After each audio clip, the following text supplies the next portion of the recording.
matou dois também, né? Por que nunca ninguém chamou a Suzane de serial killer? Pode chamar ela, inclusive, de várias outras coisas e abominar o que ela fez, obviamente. Mas eu tô falando, o termo serial killer, ninguém nunca chamou ela, porque ela não é. Então, mas esse por que isso? Entender, tipo, porque não só dela, né? Mas se a gente for pegar, por exemplo, uma das figuras mais odiosas da humanidade, que foi o Hitler, ele também, até onde me consta, não sei se ele já matou alguém. Mas ele mandava diretamente, né? Diretamente. Nós estivemos trabalhando com ele, o Eichmann, né? O Eichmann foi julgado, né? E foi condenado, e o Eichmann virou e falou assim, dentro do julgamento, tem um livro da Hannah Arendt, uma filósofa, que chama Eichmann em Jerusalém. O Eichmann trabalhava com Hitler e ele foi condenado por crime de guerra como um dos maiores assassinos. Ele foi pego em Buenos Aires, não foi? Foi, esse mesmo. E falou assim, foi preso como um dos maiores criminosos de guerra da história do mundo. E aí, no julgamento dele, o que ele deixou transparecer? Aliás, ele foi claro nisso, que ele não devia estar sendo condenado, que ele só cumpriu o papel dele. Ele era um ótimo funcionário público. Só isso.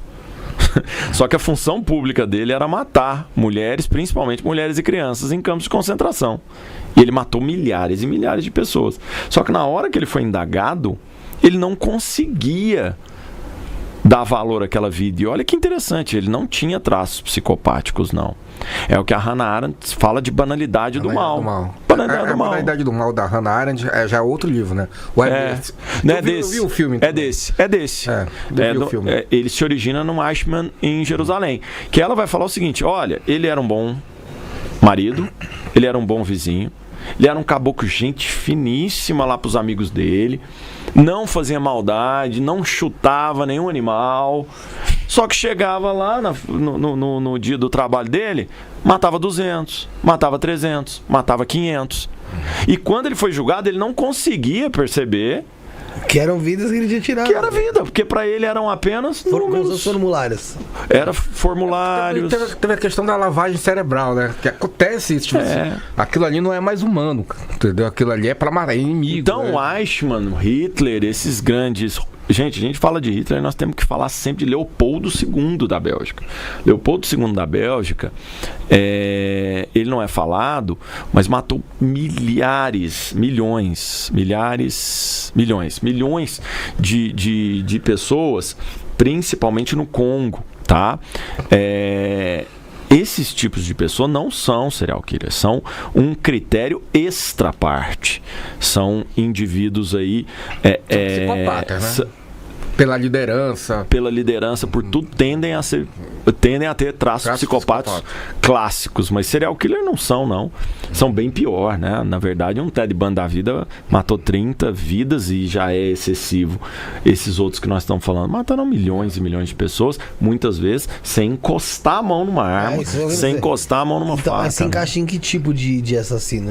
Não, esse é um assassino que a gente chama de um assassino extra classe mesmo, extra conceito.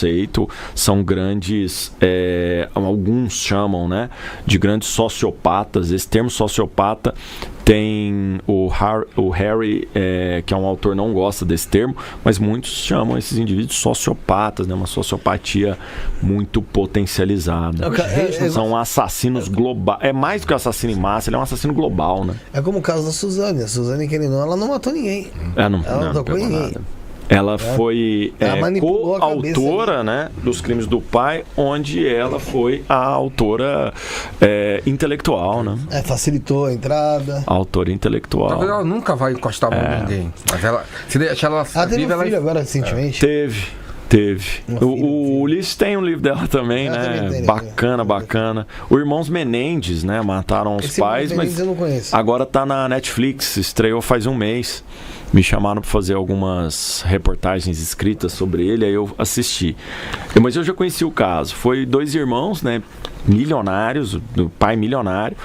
Os caras chegam com escopeta dentro de casa e atiram na cabeça do pai, da mãe e matam os 2 no meio da sala.